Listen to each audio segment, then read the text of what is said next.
Okay, part 2. Three-Eye Atlas and all the collective consciousness information coming in right now. Okay, if you're interested in seeing part 1, it was a download about ancient Egypt, the codes to eternity, the stargates, the portals, and us channeling and bringing the portals through so that the star beings can do what they came to do. Okay, so part 2, children of the teachers. Okay, so I'm asking them how they want me to start this one. So, okay, so they're talking about sacred water, womb wisdom, womb water, water priests and priestesses, Oshun, the river, the goddess water, okay, is like what they're calling her. They are saying that they communicate through water. I said this in the first part. They're using water and frequency and sonar and other types of technology to communicate through the atmosphere and through water. This is why anyone who lives near water right now is seeing more orb and drone and UAP activity, because those areas are very powerful, okay? But they wanted to give us an example of something, and they said it's going to help everyone understand. I'm looking at my notes because I had to write it all down, you guys. It was so much information. Okay.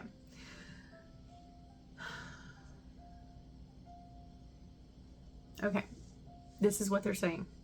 When we encounter collective consciousness such as these that we're engaging with right now, with Three-Eye Atlas or the Maya or the Egyptian, okay, or Atlantean or the Lemurians, you know, your ancestors, like any of your ancestors, like I will sometimes encounter the collective of my ancestors. They wanted me to describe to you in a way that might help it make sense what it feels like to have that consciousness come in through the body. And they said that this is why, although it is not limited to women, okay, men and women can be great channels of light and portals for light, and can be used by the divine with their permission, of course, because we are all free will agents. But they basically said both male and female vessels can be used to channel God, okay, and light. But the reason, or one of the many reasons why the female body is so important, okay, is because of the sacred portal of the womb, which gets back to sacred waters and these wisdom keepers and the lifetimes where we fully understood, to the extent possible that a human can, what water wisdom is, okay? Sorry, they're channeling, and I'm trying to describe this to you at the same time.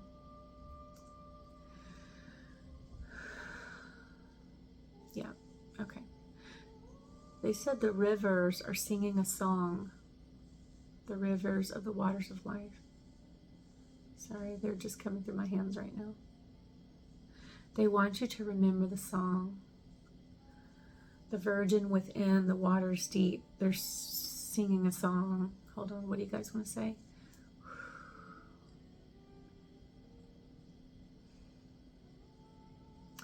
Okay. Yeah, she's singing a song. She wants me to tell you the song, but in a second I'm going to say what they're trying to say. A woman who has carried children, or a man or a woman who remembers a lifetime where they carried a child. This is why this can be man or woman, but especially a woman in this life, because they have the sacred vessel within them, okay, of the womb. But it could be anyone, especially if they connect with and remember in fullness the previous lifetimes, okay? And I have done sessions on people who are men in this life, but they've had lifetimes as women and carried children and had the whole experience, okay? So this could be anybody right now. But a woman who has carried a child in this life knows what it feels like to have life within life. And this is what they're calling it, life within life. Light within light, okay? And they're saying, you know, when you carry a child, there is so much energy running through the body, okay? Because there are two souls in one vessel. Oh my gosh, you guys, how they teach, these wisdom keepers. Do you understand what that means? How they're trying to help us understand Three-Eye Atlas or any collective consciousness. See, we have a life within a life in one vessel, the Great Mother, okay? So I told you guys in several other videos that I have encountered the consciousness of the Great Mother, the goddess Sophia, and she has many names, okay? So if I'm not saying the name of how you resonate with her, just please overlook that and just know that I am talking about the goddess energy, the creator goddess energy. And when I've encountered her, sometimes she shows me herself as this great ship. And it's everything in it. The things that we think are cities, and the things that we think are buildings, and the people that we think are people, and everything that we think we know, we don't know. It is all part of the collective body of her. Okay?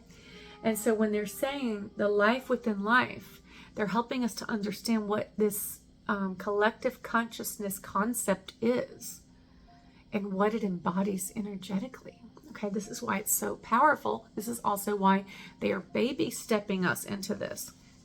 And I'm being called to tell you, with my son, both my son can channel angelics, and one of my sons channels Archangel Michael, and he was told, without any knowledge of Three-Eye Atlas, you guys, and without any knowledge of any of this, he was told by Archangel Michael 2 weeks ago that Three-Eye Atlas, he calls it like an object, and he doesn't know what it's called, like what Three-Eye Atlas is. He doesn't know that name. He just says there's a something. It looks like a I'm trying to think of what he called it when he was channeling.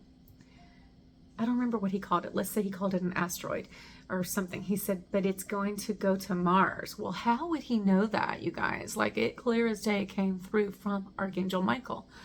And I said, well, what is it doing? And I try to stay very neutral when I'm questioning because I don't want to influence him. I want him to get what St. Michael is saying. And he said, it's serving as some kind of energy enhancer for Earth. He literally said that. And he's 11. My son is 11, you guys. So I was like, oh my God, he is on it.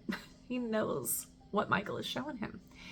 And what they're telling me to tell you guys when you go in to talk about the Great Mother or the womb within the womb, think of like when a mother carries a daughter, there's a womb within a womb, right?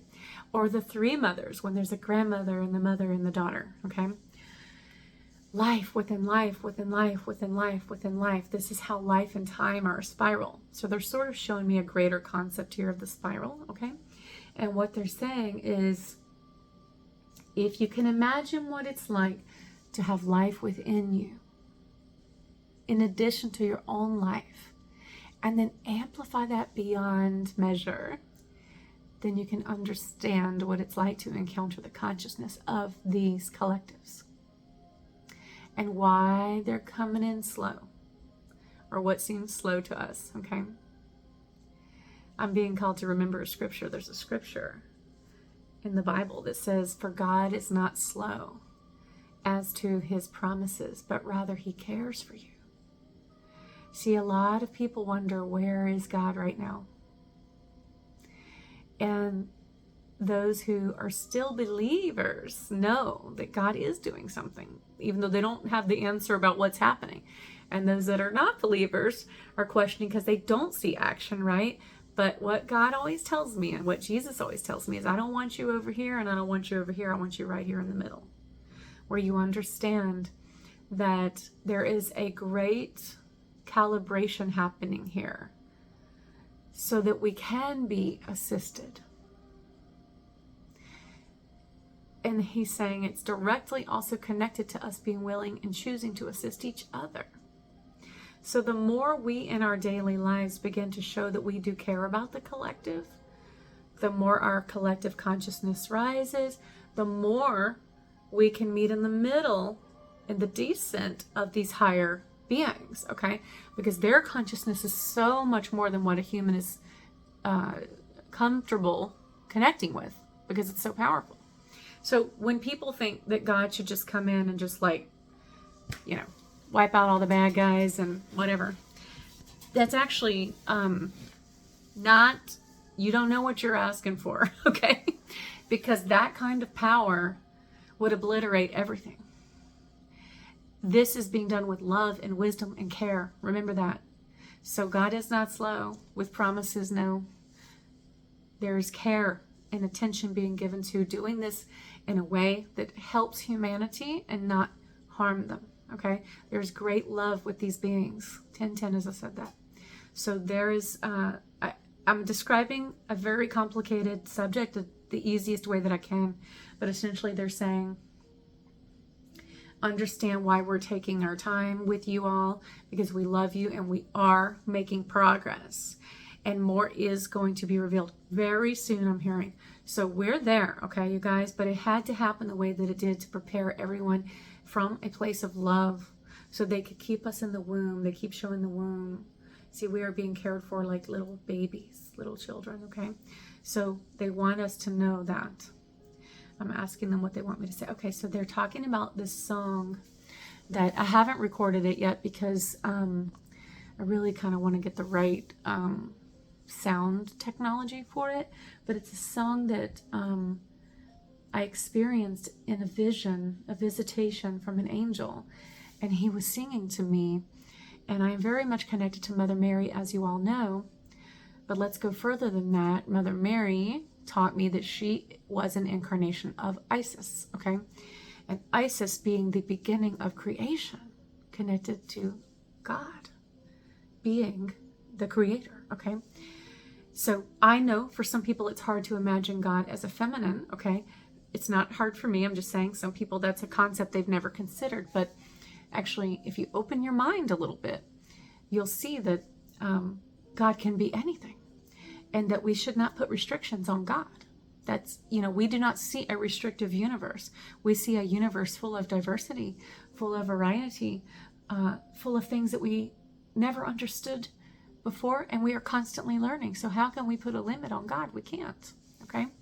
So if you're in that thought pattern of thinking that God can only be masculine, I am lovingly nudging you to open your mind a little bit and allow God to teach you that God can be anything, okay? That being said, going back to the ancient story,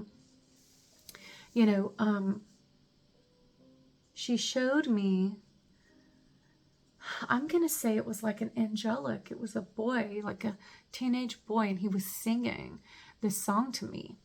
And the reason he was doing it was because I went through my womb awakening and I remembered the sacred portal of the womb. And he was singing me the song about the virgin. And the virgin in the sense of meaning the woman or man who knows their own channel, their own light, who knows no others but self.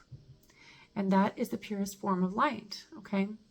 And this is a sacred water teaching from the water priestess and priesthood all the way back to Isis, okay? Which, includes the story of Moses and Miriam and many other sacred stories. Including the Christ and Mary Magdalene and Yeshua and John the Baptist, and I'm sure countless others, you guys, whose names we don't all know, okay? And he sang the words, okay? So I'm going to try to, if I can, I'm going to sing some for you, but hold on, let me pause. I'm working today, so I have to help clients. 1 second. Okay, I'm back. Okay. So what they're telling me is to just sing a little bit of it. I've written down most of the lyrics, but I don't have them with me, but they said it doesn't matter. They just want you to hear the tune of it, because the tune of it, let me pause this, is going to help you remember something. So someone hearing this, or perhaps many, when they hear it, are going to remember one of the songs that used to be sung in the temple. And that's why this is important. So for the water beings and the water priests and priestesses and anyone connected to the myrrh or the myrrh bearers, oil priestesses and priests, water priests and priestesses, even the sacred temple of Athena, I'm hearing, and these old sacred sites will remember something about this. This is going to trigger some memory, okay? And they didn't sing it in light language. They sang it in a language I could understand. I do believe this is also why my particular guides always come through through my hands and through the language that I speak, because they want people to be able to understand. but I know that everything has a purpose, even when we speak in another language, because that can trigger memories too. But in this instance, the light language is coming through my hands and through the tune, okay? So this is how it goes. Hopefully you can hear me good, because I don't really have like advanced recording equipment here, okay? But just close your eyes, okay?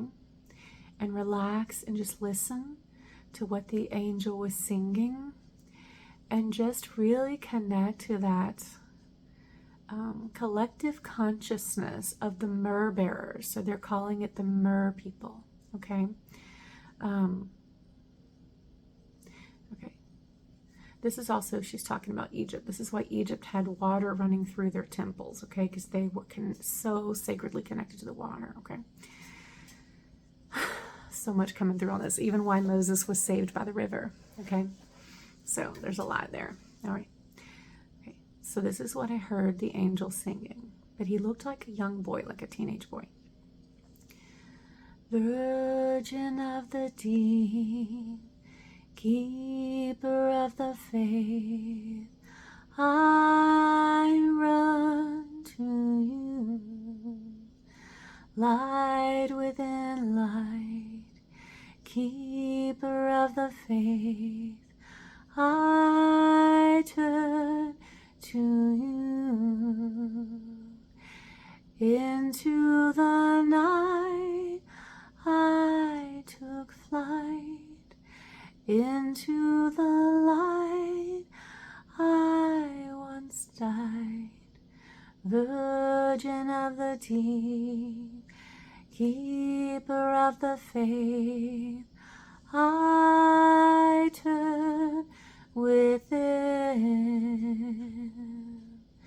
Mother, Father, I turn within.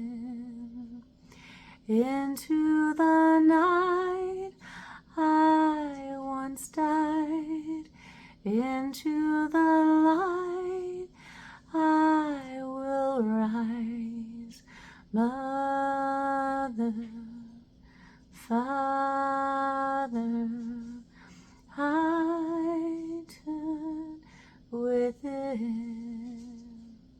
Okay, and there are more lyrics to this, but they're wanting me to explain the up and down. Okay, so she's saying, when we go into the night, that's into our shadows, okay, we die to self.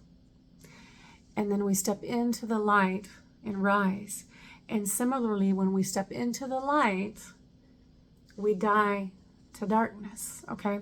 So the song is about the duality of the rise and the fall, which is one of the things that the ancient Egyptians taught me in those lifetimes and in this lifetime. And Thoth, he always teaches of the rise and fall, okay? The song is about the sacred ascension process and the child within connecting to the Mother, Father, God, and understanding that the light within the womb is the most sacred, pure love that we can encounter.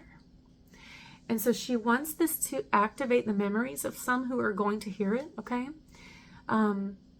There is more to the song. I wrote a lot of it down, but I don't have it with me. But it was more the sound you needed to hear, and the concept of the fact that when we come into light, this is why the beings that are assisting us right now, which are also, we are part of them, okay? We're bringing in this light delicately so that basically there's not this like mass chaos and what would appear to be catastrophic, okay? This is not how this is going to happen. This is happening from a place of love, okay? Think of it like the mother is bringing us through the womb. Through the portal of the womb, we bring the new earth.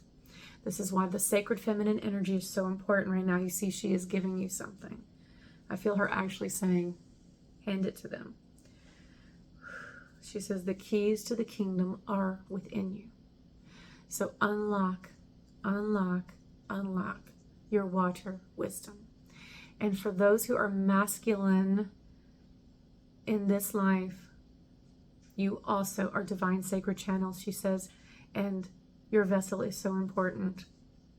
Do not forsake your vessel. She's saying love yourself, love your body, love yourself, love your masculinity.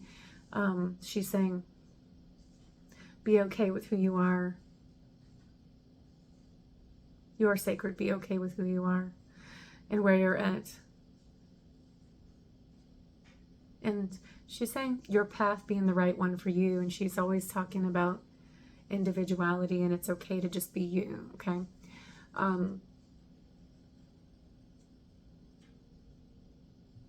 Be who you are. She just keeps saying it. Don't long for something that you're not. Be who you are, okay? And you are also, you would benefit from remembering the lifetimes where you perhaps have been a woman, okay? Because that will help you remember what it's like to carry life within and how that amplifies the energy and the intuitiveness. This is also why she's saying that some women carry children, even though they don't all manifest into this realm. I myself lost so many pregnancies, you guys. But the coming into the womb of these beings, okay? Very powerful beings. My children that came into my womb that are here on earth with me, and those who crossed back over, they activated my womb, okay? So every child that you've ever carried, for women who have children in this life or who have lost children in this life, there has been an important gift given to you through these sacred children, okay? What else do you guys want to say about this? She's saying children of the teacher. She wants to talk about that because I am myself the child of ascended masters. So I've had so many lifetimes where my parents were ascended masters. And so these children are the sacred teachers. We are the teachers, okay? We teach in this lifetime what our parents taught us before coming here.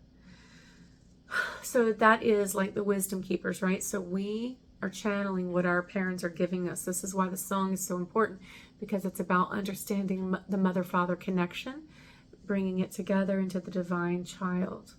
And the divine child becomes, what do you want to call this? Yeah, the teacher, the ascended master. So we are essentially bringing through that energy as best we can into this realm to assist the collective. It's a beautiful process. It's a great act of love, okay? What else do you guys want to say about it? They said you would benefit from meditating with water. You can use a bowl of water, a glass of water. You can, if you feel safe, you can float in the water. If you know how to swim and you feel comfortable floating in the water, or just taking a shower, or even just outside in the garden, just spraying like water in the garden. They just said interacting with water would really help you right now. Even if you just sit by it, like if you live near a lake or the beach and you just want to sit nearby, talk to the water and express your gratitude for it and your love for it. She's saying the water has always been with you. And she's reminding me of something that I used to say when I was a kid, okay? And I went through great physical suffering when I was a child. I was very sickly. I came through many serious illnesses. And so I went through a lot of my childhood in pain. So what's interesting about that, though, is when I would get relief, I was so grateful for it. I had so much gratitude for when there was relief because I knew what it was like to be in chronic pain. So one of those things was when I would take a shower, I would feel relief, okay? And so from the time I was little, and this is why she's reminded me now, she says, the reason you knew this when you were little, Miranda, was because of you being a water priestess. I would take a shower and I would stand in the shower and the water was just washing over me. And I would start to talk to the water and I would say, sacred water, you have always been there. I said, you are so good to me. How can you be so beautiful, so pure, and yet you wash away all the yuckiness from us too? How can you be all these things? You are so beautiful. You have washed my feet and you have nourished my body and you have watered the garden and you even remove waste from our body. And I knew that she did all those processes. Even as a little girl, I knew that she was doing all of this. So I knew to acknowledge her as a being, okay? And nobody taught me that in this life. This was all from previous connection, okay? And I would talk to the water and thank her for loving me and for bringing me instant relief from pain every time I connected with her. And just, it would really leave me in awe that the water does so much for us, you guys. Think of what we use it for. We use it for everything. We live and die by the mercy of the water. And that's what the sacred river was talking about, the rise and the fall within us and outside of us. You know, I've seen so many lifetimes where I've died by water and I've lived by water. And I each of those had their own lessons as lives, but the bigger one, which came through the other day, was that the water, the sacred water itself, was teaching me of its wisdom and its power. And yeah, she was reminding me of the sacred priestesshood that I have lived so many lifetimes through. And yeah, we need to really acknowledge the consciousness of water, you guys. Something about that is really important right now, because 3i Atlas is communicating through the atmosphere of the water, okay? And so are these other beings and these sacred places. And think of like even crystalline structure of stone still happens with moisture. So everything is happening through water. So there's something about this, you guys. I know there's going to be more information about it. I do feel like, you know, there is a lot coming through many, many different channelers right now, because there is so much information, and it's going to take many to deliver these messages. But as it starts to come together, it's going to make more and more sense, okay? I think that's everything, is it, Mother? Yes, for now. But there's one more message I'm going to make, and she said there's more. She's going to talk about it in the third part. Okay, so I love you guys so much. I hope this helps. Please share it with anyone who connects with the water, ancient Egypt, Mother Mary, Goddess Isis, or just really anyone who's looking to awaken and wants more interaction with the interdimensionals and the ships, okay? Because it's there. They're ready. They're just waiting for us to get ready, okay? So anybody who needs it, please share this with them. I love you guys so much.